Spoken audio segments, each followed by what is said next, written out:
Hope and Glory was not just a nostalgic war film about childhood in the Blitz. It was an act of emotional archaeology for John Boorman, a process of digging up buried memories so raw that making the film nearly destroyed him, while simultaneously healing wounds that had festered for 40 years. What you watched was a child's wonder amidst destruction. What you did not see was a director financing his own childhood memories, when every studio rejected them. A production that turned a quiet English suburb into a war zone, and a cast of children who experienced trauma recreation so authentic that some needed counseling afterward. Boorman was not making a movie. He was exorcising ghosts. Here are 20 weird, shocking, and almost unknown facts about Hope and Glory that reveal how one man's most personal film became his greatest triumph and nearly his breaking point. And stick around for the bonus fact, because what happened to the real house Boorman grew up in during filming is almost too perfect to believe. Number 20. Columbia Pictures rejected the film for being un-American. John Boorman walked into Columbia Pictures with his most personal project and walked out humiliated. Studio executives told him directly that American audiences would not connect with a British war story that portrayed the Blitz as anything other than unrelenting misery. They wanted trauma. Boorman was offering complicated joy. The disconnect was absolute. The script sat on desks across Hollywood for 2 years. Universal passed, Paramount passed. Warner Brothers, who had distributed several of Boorman's previous films, passed with particularly cutting feedback. The story was too small, too personal, too foreign. One executive allegedly told Boorman's agent that nobody wants to watch British kids having fun during a war Americans saved them from. What made the rejections especially brutal was Boorman's track record. He had delivered commercial and critical successes with Deliverance and Excalibur. But Hope and Glory was too intimate, too unwilling to conform to expected war movie beats. Studios wanted something they could categorize. Boorman was offering something they could not understand. So he made the decision that would define the production. He would finance it himself, betting everything on memories only he fully understood. Number 19. Boorman mortgaged his home and used his life savings to finance production. When studio funding evaporated, Boorman faced a choice that would haunt or vindicate him. He could shelve the project, or he could risk financial ruin. He chose ruin, or at least the possibility of it. He secured loans against his house, liquidated investments, and pulled together a bare-bones budget that would not cover standard Hollywood union rates. The financial pressure transformed every production decision. Boorman could not afford multiple takes for technical perfection. He could not hire expensive stars or rent elaborate equipment. Every decision came down to brutal economic calculus. What was essential versus what would drain resources? This was not creative constraint as artistic opportunity. It was genuine desperation forcing efficiency. His family watched as their financial security was wagered on their father's memories. If the film failed commercially and most personal, non-studio projects did fail, the Boorman family would face genuine hardship. Crew members recalled him chain-smoking between takes, calculating and recalculating budgets, cutting scenes simply because they could not afford the location or equipment. Any significant production delay, any major equipment failure, any uninsured accident could have bankrupted the entire endeavor. He was working without the safety net that studio backing provided. That the production stayed on budget and on schedule was evidence of Boorman's absolute control and obsessive preparation. He could not afford spontaneity. Every frame had to justify its cost. Number 18. The child actors were psychologically affected by recreating war trauma. Sebastian Rice Edwards, playing young Bill, was 9 years old during filming. The production required him to experience simulated air raids, witness staged destruction, and react to controlled explosions that were anything but controlled from a child's perspective. The sound of air raid sirens, historically calibrated to actual Blitz warnings, triggered anxiety responses in several young cast members that persisted after filming wrapped. Boorman's commitment to authenticity meant that children were not shielded from the intensity of war recreation. When bombs fell in scenes, the explosions were real pyrotechnics. When buildings burned, actual structures were set ablaze. The children were not acting scared, they were managing fear in real time. Sarah Miles, playing the mother, later spoke about her concerns regarding the psychological impact. She witnessed children who struggled to separate performance from reality, who carried tension from shooting into their off-camera time. Several children received counseling after production not because of abuse or negligence, but because recreating trauma, even in a controlled environment, leaves marks. What Boorman captured on film was genuine emotion, genuine reaction, genuine fear, all of which came at genuine cost to performers whose brains were still developing. Number 17.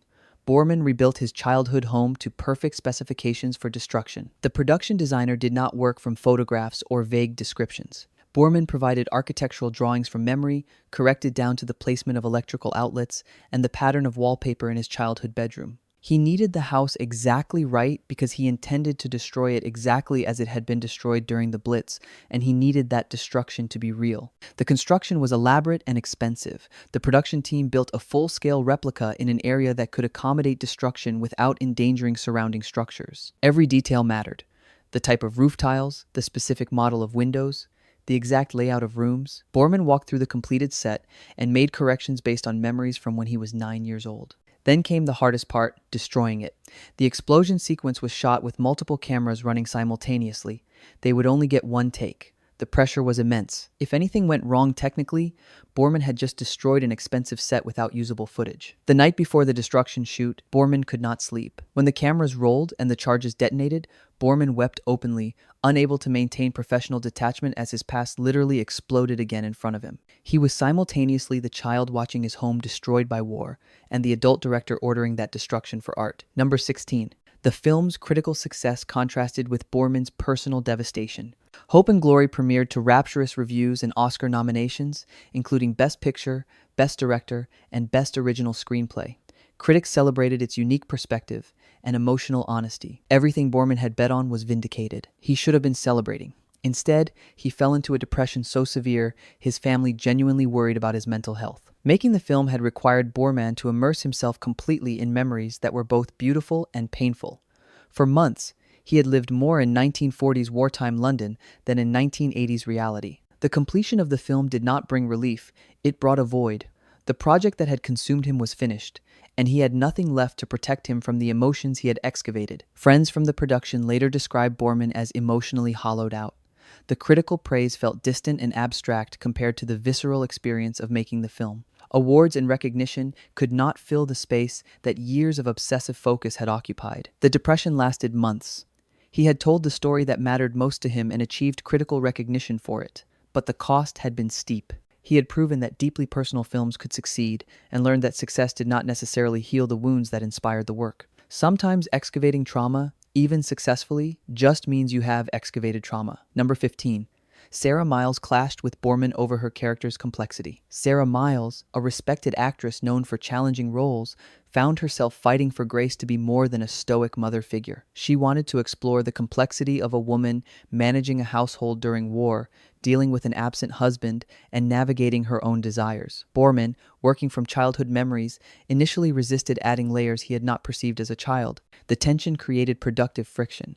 Miles pushed Boorman to consider what his mother had actually been experiencing, emotions and struggles that young Bill would not have recognized. She reminded him that his child's eye perspective, while authentic, was necessarily incomplete. His mother had an interior life beyond his childhood comprehension. The conflicts erupted during script revisions and continued through shooting. Miles refused to play scenes as written when she felt they reduced Grace to functional maternal responses. She improvised dialogue and made choices that initially frustrated Boorman. He saw a deviation from his memories. She saw completion of them. Eventually, Boorman recognized that Miles was right. Grace became a fully realized character rather than a remembered mother figure. The performance earned Miles a British Academy of Film and Television Arts nomination for exactly the complexity she had fought to include. Miles forced Boorman to see his childhood from his mother's perspective, a shift that added emotional depth the script initially lacked. Number 14. The air raid sequences used actual World War II sound recordings. Boorman did not want generic air raid sirens or generic bomb sounds. He wanted the actual acoustic signature of the Blitz. The production's sound designer accessed British Broadcasting Corporation archives and Imperial War Museum recordings to source authentic audio from the period. The decision was not just about accuracy, it was about emotional resonance. Boorman remembered those sounds from childhood. They were burned into his auditory memory. Using modern approximations would have felt wrong, would have broken the spell of authenticity he was trying to maintain. For older audience members who had lived through the Blitz, the effect was powerful and occasionally overwhelming. Several British viewers reported visceral responses to the sound design, involuntary tension, racing heartbeats, even panic attacks triggered by acoustic memories they thought they had processed. The sounds were not entertainment, they were historically loaded audio that carried real trauma. The sound design earned technical recognition and contributed to the immersive quality of the film. modern audiences experienced something closer to historical reality than typical war films provided. The authenticity served both emotional goals and historical mission to preserve lived experience before the generation that experienced it disappeared entirely. Number 13. The script was based entirely on Boorman's actual childhood memories. Hope and Glory was not research fiction, it was autobiography translated directly to screenplay. Every major event in the film happened to Boorman or his family. The bombed house, the evacuated school, the affair his mother nearly had, the grandfather's riverside refuge, all of it came from lived experience. This created unique challenges. Memories are not structured like three-act screenplays. Boorman struggled to impose narrative structure on episodic childhood recollections without betraying their emotional truth. He cut scenes that were personally meaningful but dramatically inert. He compressed timelines and combined characters while trying to preserve the essential emotional reality. The most difficult decision involved what to reveal about his parents' relationship. As an adult, Boorman understood complexities about his mother and father that he could not have grasped as a child. The film had to navigate between childhood innocence and adult understanding, showing enough for grown viewers to understand the full picture while maintaining young Bill's perspective as the emotional center. Certain memories were too private or painful to include. Boorman later admitted he softened some elements and excluded others entirely. The film shows his mother's temptation but does not show everything Boorman suspected or later learned. Some truths served the film, others served only his own processing, and those he kept private. Number 12. The production filmed in Boorman's actual childhood neighborhood. Boorman returned to the streets he had grown up on, bringing film crews to locations that still bore traces of wartime damage even 40 years later. He could stand on specific corners and orient himself exactly as he had as a 9-year-old. Local residents had complicated reactions. Some remembered the Boorman family and were excited. Others found the recreation of war trauma distasteful. The controlled explosions and pyrotechnics brought genuine disruption to people living their daily lives. The production had to navigate neighborhood politics, noise complaints, and the emotional burden of making residents relive a period many preferred to forget. The location shooting added immeasurable authenticity but complicated logistics.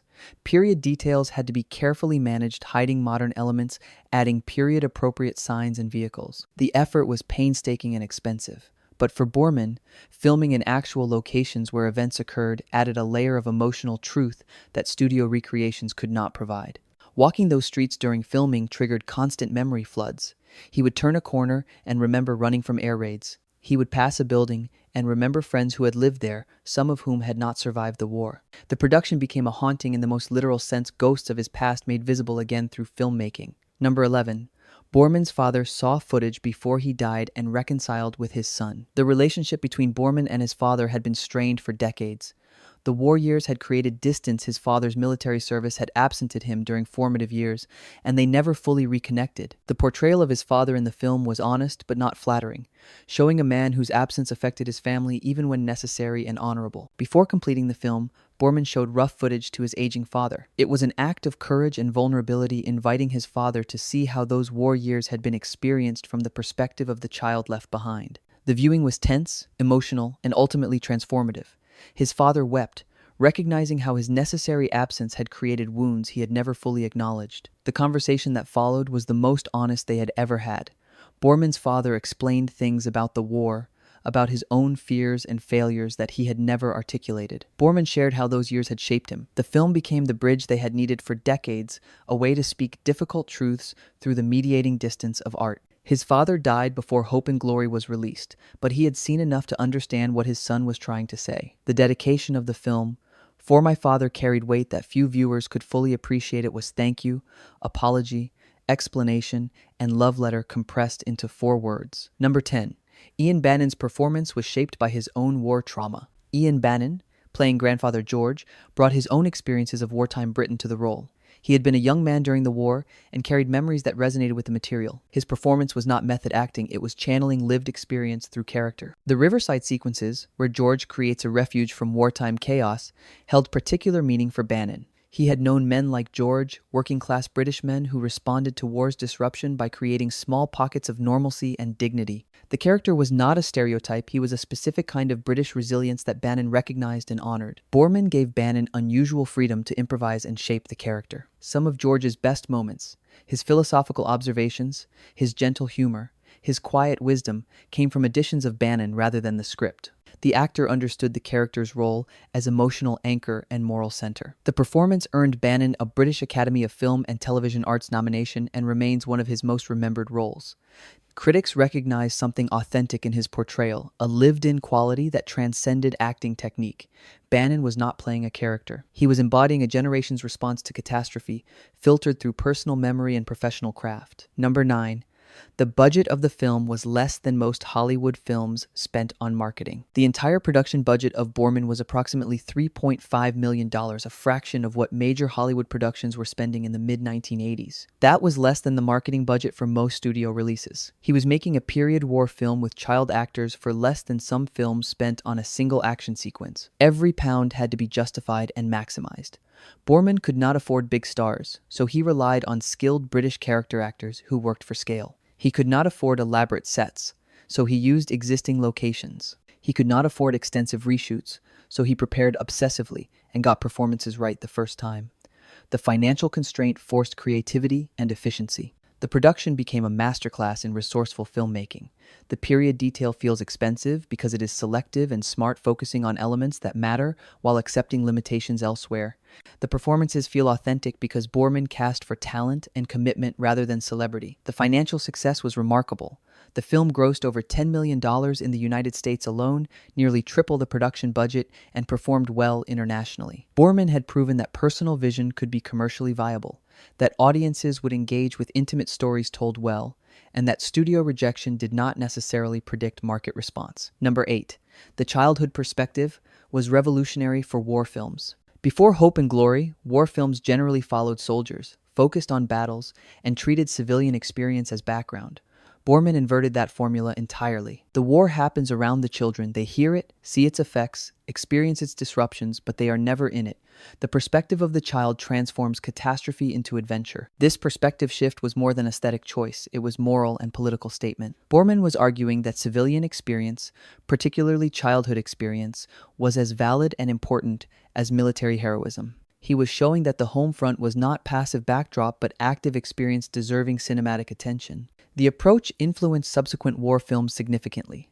The Spielberg film Empire of the Sun, released the same year, shared some thematic DNA. Later films like Life is Beautiful and Pan's Labyrinth would use childhood perspective to explore the impact of war in sophisticated ways. Boorman had opened a door, proving that war films did not require battle scenes to be powerful. Critics recognized the innovation immediately. Reviews praised the fresh perspective and emotional complexity that Child's Eye View provided. The approach allowed Hope and Glory to be simultaneously war film, coming-of-age story, family drama, and historical document, a genre-defying combination. Number 7. The Oscar nominations surprised everyone, including Boorman. When the Academy Award nominations were announced, Hope and Glory earned 5 nominations: Best Picture, Best Director, Best Original Screenplay, Best Cinematography, and Best Art Direction. For an independently financed British film that major studios had rejected, it was vindication beyond anything Boorman had imagined. The Best Picture nomination was particularly stunning. That year included heavyweights like Fatal Attraction, Broadcast News, and eventual winner The Last Emperor. That Hope and Glory earned recognition alongside big-budget studio productions validated everything Boorman had believed about the resonance of the story. The Best Director nomination of Boorman was his second after Deliverance in 1972, and felt especially meaningful because it recognized artistic vision that had been repeatedly rejected. He had been told his vision was uncommercial, too British, too personal. The nomination was the Academy saying that personal vision, when executed with skill and honesty, deserved recognition regardless of commercial calculation. The film did not win any Oscars. The Last Emperor swept the major categories, but the nominations transformed the commercial prospects and cultural status of Hope and Glory. Distribution expanded, home video sales increased, and the film found larger audiences than initial theatrical release had reached. Number 6. Boorman dedicated years to researching period details. Even though he had lived through the period, Boorman spent years researching to supplement childhood memories with historical accuracy. He interviewed people who had been adults during the Blitz, studied photographs and newsreels, and read extensively about the social history of the period. Memory was starting point, not end point. The challenge was reconciling subjective childhood memory with objective historical reality. The 9-year-old self of Boorman had understood the war in limited ways. He did not grasp the political stakes or the broader social impact. The adult filmmaker needed to provide context without losing the authentic perspective of the child. Certain details required extensive research. The blackout regulations, the rationing system, the evacuation procedures all needed to be accurately portrayed. Boorman worked with historical consultants to ensure that background details, props, and behaviors reflected 1940s British reality. Getting the details right mattered because cumulative accuracy creates immersive believability. The most emotionally difficult research involved revisiting his own trauma.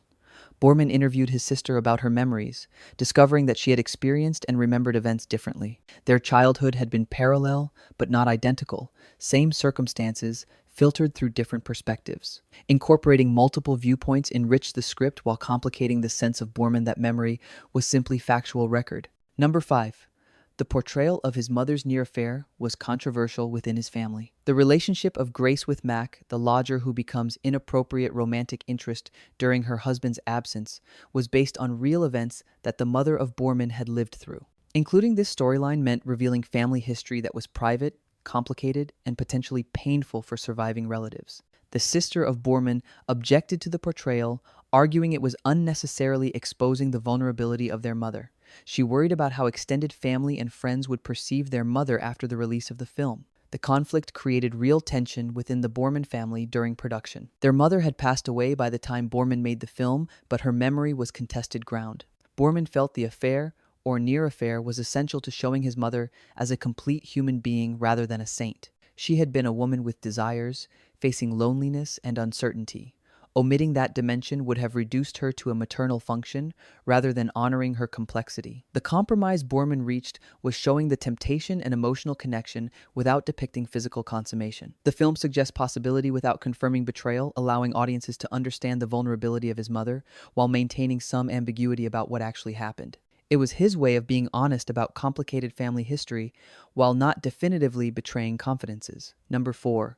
The financial success of the film saved Boorman from bankruptcy. When Hope and Glory performed well commercially, it literally saved the financial life of Boorman. The mortgages he had taken, the savings he had depleted, the loans he had secured, all of it had put him at genuine risk of financial ruin. The profitability of the film allowed him to pay off debts, secure his family's home, and continue his career. The success was not just personal relief, it was validation of artistic instincts over commercial calculation. Every studio executive who had rejected the film had been proven wrong. The audience they claimed did not exist had showed up, engaged deeply, and told others about it. The experience fundamentally changed the approach of Boorman to filmmaking. Hope and Glory proved that following personal vision could be both artistically satisfying and financially successful. He did not need studio approval or big budgets. He needed strong material and the courage to execute it uncompromisingly. The financial success also changed how studios viewed Boorman. He had been a respected director before, but Hope and Glory demonstrated he could deliver prestige product that earned awards attention and made money. His next projects received more interest and better financing. The independent gamble had actually strengthened his position within the industry. Number 3. Sebastian Rhys-Edwards never acted again after this film. The young actor, who so perfectly embodied Bill Rohan, delivered one extraordinary performance and then left acting entirely. By his own later accounts, the intensity of the production and the emotional weight of the role convinced him that acting was not the career he wanted. He had experienced something profound and difficult at age 9, and he had no desire to repeat it. The performance of Sebastian Rhys-Edwards is one of cinema's great performances of a child natural, unself-conscious, emotionally honest. He was not acting in the conventional sense, he was experiencing events and allowing cameras to record his reactions. The direction of Boorman protected that authenticity by keeping technical requirements minimal and emotional availability maximal. That such a performance was also the last of the actor adds poignancy to watching the film. You are seeing the entire screen career of someone compressed into one role. Every moment is both debut and farewell. The performance cannot be compared to the other work of the actor because there is no other work, just this singular achievement, frozen in time. Sebastian Rhys-Edwards later pursued education and a career completely outside entertainment. He has spoken occasionally about the film, always respectfully, but without nostalgia or regret about leaving acting. For him, Hope and Glory was a childhood experience, profound but finished.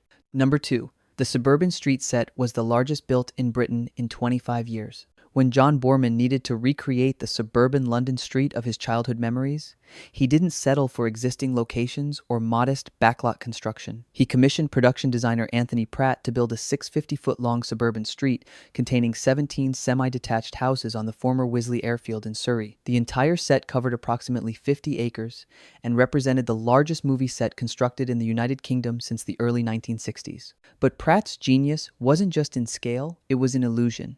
The houses closest to the camera were full facades built on scaffolding, completely functional for filming purposes. The houses that appeared to recede into the distance were actually painted in forced perspective, with some buildings standing only a few feet high. There was even a cutout of the London skyline in the distance and a movable street, Paul's Cathedral, that could be repositioned for different shots. The massive construction was necessary because Boorman needed complete control over the environment. He was going to bomb these houses, burn them down, and destroy them in ways that would have been impossible on actual streets. The set had to withstand controlled demolitions and pyrotechnic effects. Every detail was meticulously researched: the type of bricks, the style of gardens, the exact configuration of 1940s suburban architecture. The investment reflected Boorman's absolute commitment to authenticity. When modern viewers watch Hope and Glory, they're seeing craft and ingenuity that digital effects would likely replace today, but which created a tangible, physical reality that actors could inhabit and cameras could capture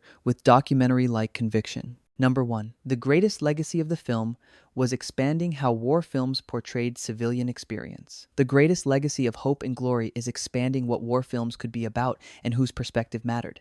Before this film, civilian stories were secondary background to military action. After it, filmmakers recognized that experiences of civilians, particularly experiences of children, were valid central subjects deserving full cinematic treatment. The influence appears in everything from Empire of the Sun to Grave of the Fireflies to Jojo Rabbit. Films that trust perspectives of children, that show the strange mixture of war, of horror and wonder from civilian viewpoints, that complicate simplistic narratives about the good war all owe something to what Boorman achieved. He proved that you could make serious, important war films without battle scenes. The film also changed how British cinema portrayed the war years.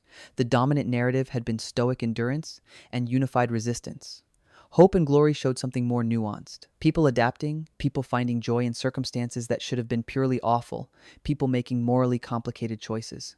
It was not revisionist history, it was complicated history that honored human complexity. For Boorman personally, the film represented complete artistic fulfillment. He had told the story that mattered most, refused all compromises, risked everything, and succeeded both critically and commercially. Hope and Glory remains his most personal film, and many consider it his masterpiece, the moment when artistic vision, personal necessity, and filmmaking craft aligned perfectly. Bonus fact: the real house Boorman grew up in burned down during production. Here is the almost unbelievable coincidence. While Boorman was filming Hope and Glory, including scenes of his childhood home being destroyed by wartime bombs, the actual house he had grown up in caught fire and burned down. The timing was so perfect, it felt like the universe was collaborating with his project, erasing the original even as he was recreating it for cinema. The fire was accidental, unrelated to the production. An electrical fault in the building, which had been converted to apartments, started a blaze that destroyed the structure before firefighters could save it. Boorman received the news while on set, creating one of the strangest moments of his career. He was literally staging the destruction of his childhood home while being told his childhood home was being destroyed. The symbolism was overwhelming and deeply disturbing. Boorman had spent years trying to preserve these memories through film, and the physical structure that anchored those memories vanished during the exact period he was memorializing it. It felt like permission or a curse, an ending that forced complete letting go of the past, or a sign that his artistic reconstruction was the only preservation that mattered. The production assistant who delivered the news found Boorman standing amid the rubble of the recreated set, the fake house destroyed for filming purposes, processing that the real house was simultaneously being consumed by actual flames. The director later described feeling untethered, as though the boundary between past and present, memory and reality, had dissolved completely. Hope and Glory endures, because John Boorman understood that the greatest war films are not about heroism or strategy, they are about how ordinary people survive extraordinary times, finding wonder and warmth even in ruins. He bet everything on memories only he fully possessed, and created something that belongs to everyone.